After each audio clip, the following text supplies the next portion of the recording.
Shalom, shalom. Nous allons prendre Marc 10. Nous allons lire le 1 jusqu'au 4. Jésus étant parti de là, se rendit dans le territoire de la Judée, au-delà du Jourdain. La foule s'assembla de nouveau près de lui, et selon sa coutume, il se mit encore à l'enseigner. Les pharisiens l'abordèrent et, pour l'éprouver, ils lui demandèrent s'il est permis à un homme de répudier sa femme. Il leur répondit, que vous a prescrit Moïse?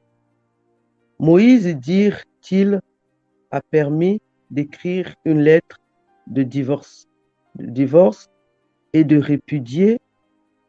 Je lis jusqu'à 5 ans. Et Jésus leur dit, c'est à cause de la dureté de votre cœur que Moïse vous a donné ce précepte. Donc nous allons prendre le psaume, le psaume 119. Nous allons lire le 1 jusqu'au 5. Heureux ceux qui sont intègres dans leur voie, qui marchent selon la loi de l'Éternel. Heureux ceux qui gardent ses préceptes, qui le cherchent de tout leur cœur, qui ne commettent point d'iniquité et qui marchent dans ses voies. Tu as prescrit ces ordonnances pour qu'on les observe avec soin. Puissent mes actions être bien réglées afin que je garde tes statuts. Pour finir, mes frères et sœurs, nous allons prendre le psaume 121. Nous allons lire le 1 jusqu'au 5. Je lève mes yeux vers les montagnes. D'où me viendra le secours? Le secours me vient de l'Éternel, qui a fait les cieux et la terre. Il ne permettra point que ton pied chancelle. Celui qui te garde ne sommeillera point. Voici, il ne sommeille ni ne dort, celui qui garde Israël. L'Éternel est celui qui te garde. L'Éternel est ton ombre à ta main droite. Voilà, mes frères et sœurs. Au fait, moi, je voulais parler que nous devons mettre en place la parole. La parole du Seigneur est venue pour nous. La parole du Seigneur est venue nous éclairer. Nous devons mettre la parole en pratique. Nous devons lire la Bible, lire vraiment sérieusement parce que notre Seigneur nous parle des choses merveilleuses parce que nous pouvons pas faire confiance dans le monde. Nous voyons tout ce qui se passe dans le monde. Donc, nous pouvons toujours lire la parole de notre Seigneur. Ça nous fait du bien, ça nous éclaire, ça nous montre la vérité. Donc, nous pouvons toujours lire cette parole-là parce que le mettre en pratique, prendre le temps de lire la parole, prendre vraiment le temps. Parce que notre Seigneur nous parle toujours dans la Bible, nous parle des choses que nous devons mettre en place. Nous devons vraiment lire et écouter et faire vraiment attention à des choses aussi qui est dedans. Parce que comment nous enseigner nos enfants, pas dans la brutalité, comment parler dans notre mariage, pas en étant impoli avec notre mari ou bien la femme, vraiment que nous pouvons tout mettre en place parce que lisons vraiment la parole de notre Seigneur Jésus, lisons vraiment la parole, mettons vraiment en place parce que quand le Seigneur nous parle, il nous parle en bonté, en amour. Il est là, il nous écoute. Quand on a besoin de quelque chose, il est là toujours. Il nous écoute. Le Seigneur ne dort pas. Le Seigneur ne ferme pas ses yeux. Le Seigneur il ne dort pas. Parce que tu peux demander de l'aide à un ami, à un moment, il va se fatiguer. Ou bien dans la famille, ils vont se fatiguer. Mais le Seigneur ne va jamais se fatiguer. Quand tu prends ta Bible, tu lis, tu parles au Seigneur. Seigneur, quel verset, Seigneur, que je dois lire parce que je ne me sens pas bien, papa. J'ai vraiment, ça ne va pas, ça ne va pas. Comment, Seigneur, aide-moi. Quel verset, Seigneur, communique-moi, Seigneur, quel verset je dois lire pour que je sois tranquille. Dans mon mariage, Seigneur, ça ne va plus. Avec mes enfants, Seigneur, ça ne va plus. Seigneur, aide-moi. Quel verset que je dois lire pour que vraiment je me sens vraiment protégé, je me sens à l'aise. Tu vas voir, le Seigneur va t'aider. Le Seigneur est esprit, un esprit vraiment merveilleux qui ne va pas te laisser dans tes combats là. Il ne va pas te laisser. Il va t'aider. Notre Seigneur Jésus, il est venu pour nous. Il est venu pour nous. Il n'est pas venu seulement il n'est pas venu pour nous faire du mal. Il est venu vraiment nous aider dans nos combats. Si nous parlons, nous faisons confiance à la Bible, à la parole, on verra que vraiment il y a quelque chose qui va marcher dans nos vies. On verra un changement dans nos vies. On verra ça. Parce que il ne faut pas faire confiance aux églises. Il y a des églises qui sont bien. Hein? Je n'ai pas dit que toutes les églises sont mauvaises. Il y a des églises qui sont bien. Mais faisons vraiment confiance à Dieu et pratiquons vraiment la parole. Mettons vraiment la parole en place. La parole de Dieu, lisons-la vraiment.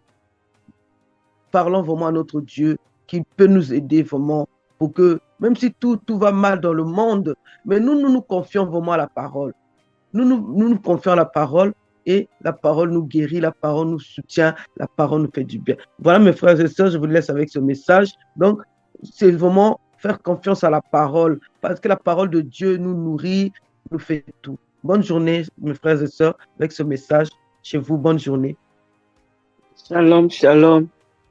Nous allons lire dans Luc, verset 16, 1 jusqu'à 4. Je vais lire au nom de notre Seigneur. Jésus dit aussi à ses disciples, un homme riche avait un économe qui lui fut dénoncé comme dissipant ses biens. Il l'appela et lui dit, qu'est-ce que j'entends dire de toi? Rends compte de ton administration, car tu ne pourras plus administrer mes biens. L'économe dit en lui-même, que ferai-je puisque mon maître m'ôte l'administration de ses biens? Travailler la terre, je ne le puis. Mon Dieu, j'en ai honte. Je sais ce que je ferai pour qu'il y ait des gens qui me reçoivent dans leur maison quand je serai destitué de mon emploi. Un petit message, c'est de dire que ici, il nous est reproché notre manière d'agir quand on nous confie un travail, un commerce ou un bien. Et le Seigneur nous reproche également notre gérance, nos maisons, parce que quand il nous confie toute une famille, il nous donne des enfants, c'est également une gérance. Nous devons bien gérer. Au lieu de bien respecter les consignes, bien suivre les directives données par celui qui a bien voulu nous donner ce travail, nous donner ce commerce, nous donner la gérance de ces biens, la responsabilité, de prendre la responsabilité de dire que je dois bien gérer. Nous, au contraire, nous gérons à notre manière. Nous s'approprions du bien d'autrui comme si c'était le nôtre. Une fois que la mauvaise gérance est découverte au grand jour, nous, au lieu de faire amende honorable, demander pardon, se rabaisser, chercher des solutions pour réparer le mal commis, se justifier pourquoi cela est arrivé. Non, au contraire, nous nous gonflons d'orgueil dans nos pensées nous élaborons déjà un plan machiavélique pour, pour sortir de cette situation au lieu de demander pardon. Comme il est dit dans Job 32, 8, dans l'homme, c'est l'esprit. Notre Seigneur, notre Seigneur est merveilleux. Notre Seigneur est miséricordieux. Notre Seigneur, il est tellement bon, plein de bonté, toujours prêt à nous pardonner. Quand nous venons à lui, en se justifiant, pas en se justifiant, en se confessant et en demandant pardon, il est toujours prêt à nous pardonner, comme il est toujours fidèle et juste pour nous pardonner. Il est dit et nous purifier. Il est dit dans Jean 1 Jean, verset 1 Jean 1, le verset 2, notre Seigneur est fidèle et juste pour nous pardonner et nous purifier de toutes nos iniquités. Donc, mes frères, mes sœurs, mon Dieu, faisons attention au bien qu'on nous donne, à notre gérance, à notre famille. Nous devons gérer la famille que Dieu nous a donnée. Nous devons remplir notre famille de l'amour que lui nous donne. Nous devons, partout où nous allons, refléter son amour. Il nous dit que nous sommes la lumière du monde. Une lumière ne peut pas être cachée sous le boisseau, au contraire, éclairer la maison. Nous devons éclairer nos maisons, éclairer pour que nos enfants nous suivent, pour que notre famille nous suive, pour que nous puissions refléter l'amour, la lumière que Dieu nous donne, que partout où nous allons, que nous luisons, cette lumière puisse éclairer aussi ceux qui nous entourent, que cette lumière, qu'on puisse nous voir à travers cette lumière qu'effectivement nous sommes de Dieu, que nous appartenons à Dieu, que les autres aussi nous suivent, papa, nous suivent pour chercher le Seigneur à travers nous. Donc, nous devons faire vraiment attention au bien qu'on nous donne, à notre travail que le Seigneur nous a donné, parce que nous pleurons que nous n'avons pas de travail. Une fois qu'on nous donne un travail, nous ne voulons plus de ce travail-là, nous cherchons autre chose. Ce n'est pas seulement l'argent qu'on nous donne qui est plus, mais nous devons donner l'amour à ce travail que nous avons eu du mal à trouver, que nous devons prendre nos responsabilités pour la responsabilité que nous donne au travail, que nous devons respecter celui qui nous a donné ce travail, parce que sans lui, nous devons penser aux enfants la charge que nous avons à nourrir ces enfants. On nous donne une gérance, un commerce à gérer. Ce n'est pas notre commerce. Nous devons penser que nous sommes là, c'est un travail qu'on nous a donné. Nous devons bien gérer et porter les fruits, parce que celui qui nous a donné attend qu'il y ait des intérêts pour qu'il puisse aussi se jouir de l'investissement qu'il a mis dans cette commerce-là. Donc, nous devons bien gérer tout ce qu'on peut nous donner, que ce soit un commerce, que ce soit un travail, que ce soit notre famille dans la maison. Nous devons bien gérer. Et si nous gérons nos familles, la gérance qu'on nous donne, parfois elle est minime, et Dieu seul, c'est lui qui pourvoit, voit que nous avons bien géré, et il pourra nous donner aussi de grandes choses. Ça, c'est mon message que j'avais aujourd'hui, que le Seigneur m'a mis vraiment à cœur de partager. Merci et bonne journée chez vous. Que vous soyez bénis, que nous bénisse, que Dieu nous bénisse. Amen, amen, amen. Amen, amen, gloire à Dieu. Donc, je vais partager. Donc, je partage sur le thème ne te contente pas de rêver, agis dès maintenant. Ne te contente pas de rêver, agis dès maintenant.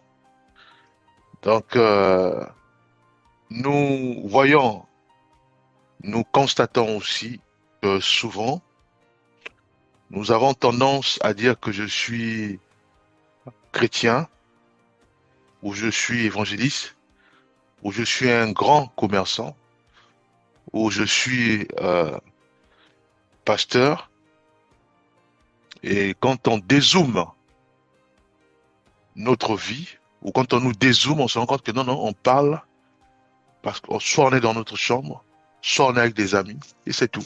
Il n'y a pas de fruits. Quand on ne voit pas une église, on ne voit pas des produits, puisque je dis que je suis un grand commerçant, mais il n'y a rien. Donc, je parle, voyez-vous, je rêve. Ça peut prendre une semaine. Je dis, en boucle, hein, je parle en boucle. Je suis un grand commerçant, je suis un grand évangéliste, mais 2 mois, 3 mois, c'est pareil.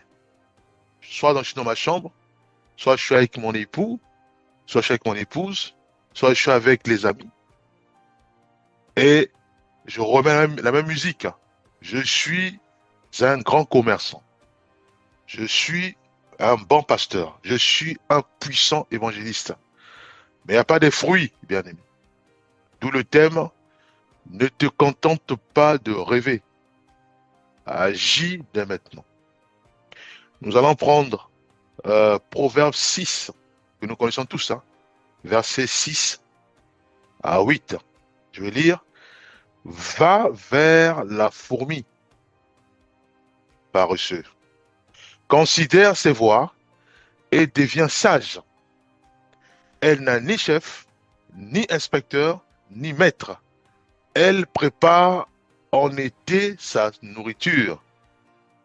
Elle amasse pendant la moisson de quoi manger. Voyez-vous, nous voyons une fourmi dynamique. Voyez-vous, la fourmi travaille. Donc, elle rêve et aussitôt, elle se met au travail. La Bible dit, elle prépare en été sa nourriture. Elle amasse pendant la moisson de quoi manger. Voyez-vous? Donc, à notre époque, on va dire, à notre échelle, on va dire, simplement, moi, je prépare ma nourriture à l'été. Et effectivement, j'amasse déjà, je garde, je fais la provision au l'hiver. Et quand on dézoome, on me voit dans ma chambre, en train de parler, en train de rêver encore. On me voit avec des amis, en train de parler, en train de rêver encore. On me voit avec mon époux ou avec mon épouse. Voyez-vous? Mais il n'y a rien, il n'y a pas la nourriture, il n'y a rien. Voyez-vous? Mais je rêve. Or, la nourriture, la fourmi, elle se met en mouvement. Donc, elle est dynamique. Elle rêve, aussitôt, c'est fait. Voyez-vous? Ecclésiaste 11, verset 4. Celui qui observe le vent ne semera point. Et celui qui regarde les nuages ne moissonnera point. Voyez-vous? Donc nous devons réaliser que quand nous sémons, prenons l'image du maïs. Quand nous mettons du grain de maïs dans la terre, on vient de s'aimer. Voyez-vous? On vient de s'aimer. Je rentre à la maison, je sais que dans une semaine, dans 3 mois, je vais récolter. Dans une semaine, ça pousse, dans 3 ou 4 mois, je vais récolter. Voyez-vous? Mais que de rêver et d'attendre une semaine et 4 mois et de continuer encore à rêver. Voyez-vous? Ça, c'est pas bon. Donc l'idée, c'est, dès qu'on rêve, aussitôt, on se met en mouvement. Et à ce moment, en 4 mois, on a la récolte. C'est ça les fruits. Alors prenons Proverbe 10, verset 4.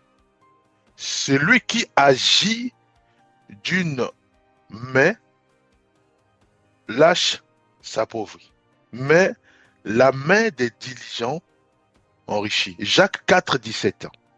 Celui donc qui sait faire ce qui est bien et qui ne le fait pas commet un péché. Ça, je ne savais pas. Voyez-vous? Mais quand j'ai lu une fois ce verset, j'ai crié, j'ai dit, ouh là là. Mais on est tous concernés. La Bible dit, celui donc qui sait faire ce qui est bien et qui ne le fait pas commet un péché. Voyez-vous? Donc, je rêve. Ça veut dire que quand je rêve, ça veut dire que je sais le faire. Je rêve être un grand commerçant. Je rêve prêcher l'évangile dans la rue. Je rêve être pasteur. Je rêve enseigner un peuple. Je rêve. Ça veut dire que si déjà j'arrive à rêver, ça veut dire que j'ai la capacité de le faire. Voyez-vous? Puisqu'il suffit juste de me mettre en jeûne ou en prière, Dieu va me parler. Et à ce moment-là, je suis en mouvement. Voyez-vous? Mais je ne le fais pas. Je préfère rêver. Je préfère rester dans ma maison ou parler avec les autres en leur disant que je suis évangéliste, je suis pasteur. Voyez-vous? Et ça me fait plaisir. Mais j'ai pas les fruits. Donc, euh, il y a, je descends pas sur le terrain, donc dans la rue et autres. Voyez-vous? Je ne vends pas, hein, si je suis commerçant, par exemple. La liste est longue, hein, donc j'ai juste cité d'autres exemples. Voyez-vous? Mais je ne suis pas dynamique. C'est pas bon.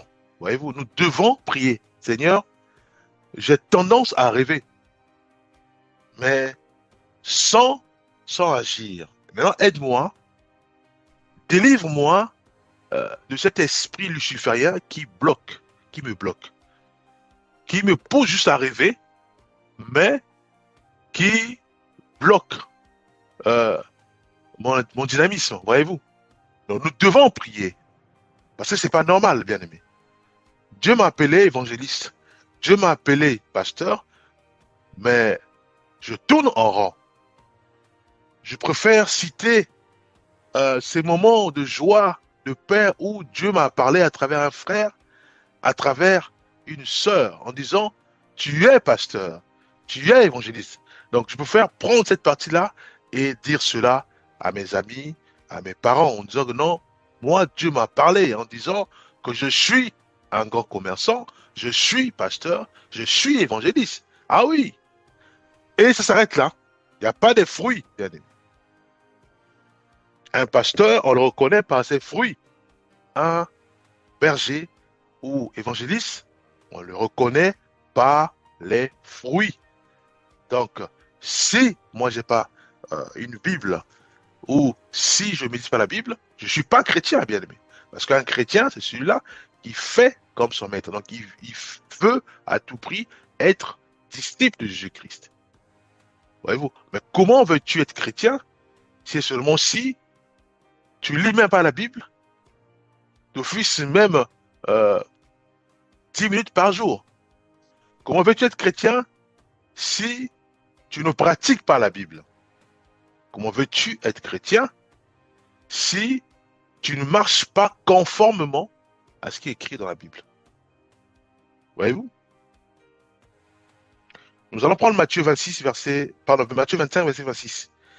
Son maître lui répondit, serviteur méchant et paresseux. Tu savais que je moissonne où je n'ai pas sémé et que je ramasse où je n'ai pas vanné. Colossiens 3, 23. Tout ce que vous faites, faites-le de bon cœur, comme pour le Seigneur et non pour des hommes.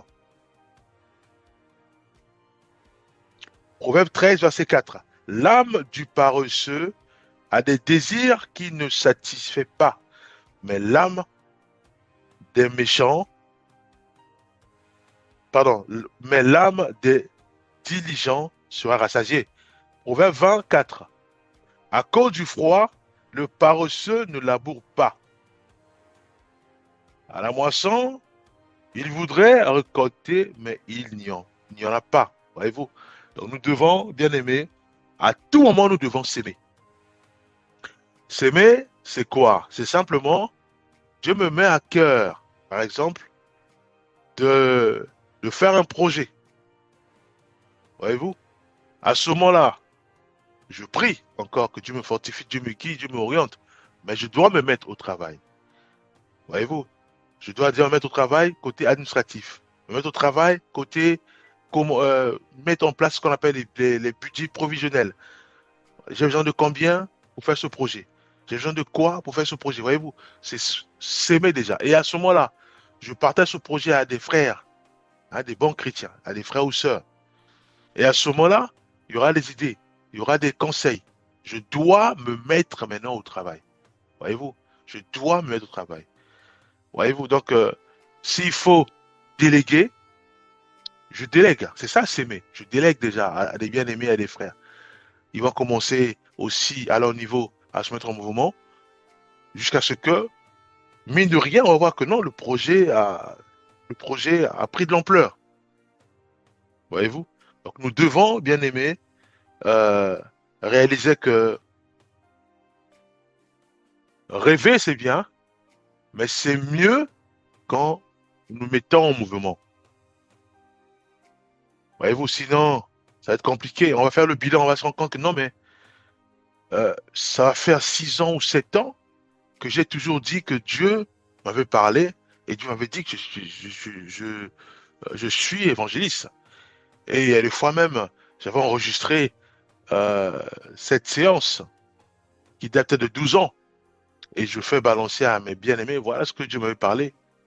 Mais le fruit, il n'y a rien, il n'y a pas de fruit. Ça fait 12 ans, je marche avec l'audio. Dans le contenu, parlait que je suis pasteur, je suis un grand commerçant, je suis évangéliste, je suis chrétien, bien aimé. Mais le fruit, il n'y a rien. Il y a un danger, c'est un souci, bien aimé. Nous devons nous repentir, bien aimé. Nous devons nous repentir, notre Seigneur, euh, comme, euh, comme celui qui avait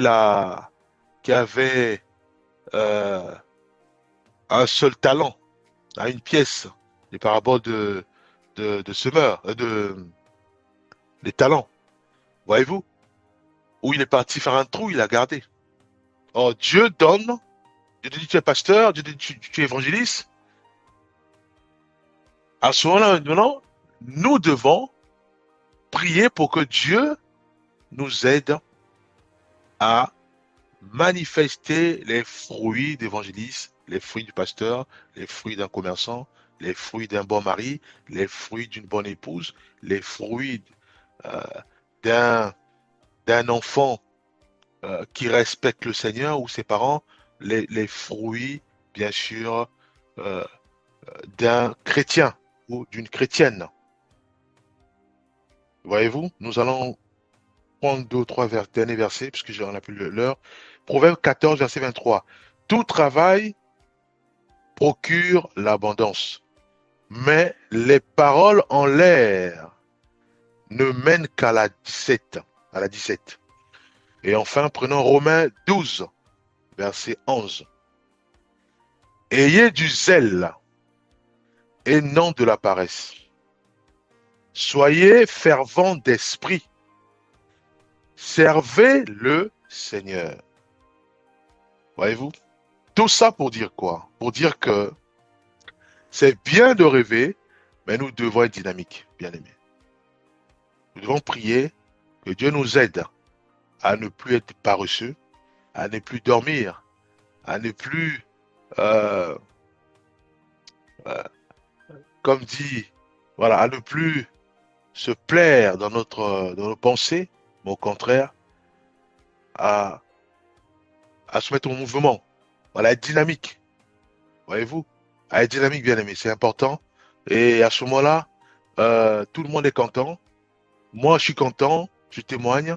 Dieu est content parce que il m'a délivré du paresse, voyez-vous. Et à ce moment-là, je ne pourrai plus me contenter à rêver, puisqu'il y a les fruits qui sont là. Nous allons prier, Père, nous te bénissons, nous te rendons grâce. Merci pour ton amour, merci pour ta bonté. Vraiment, aide-nous à garder tout ce que nous avons entendu aujourd'hui, Père. Bénis notre sœur Thierry, notre sœur Mathurine, ainsi que ma vie, Père.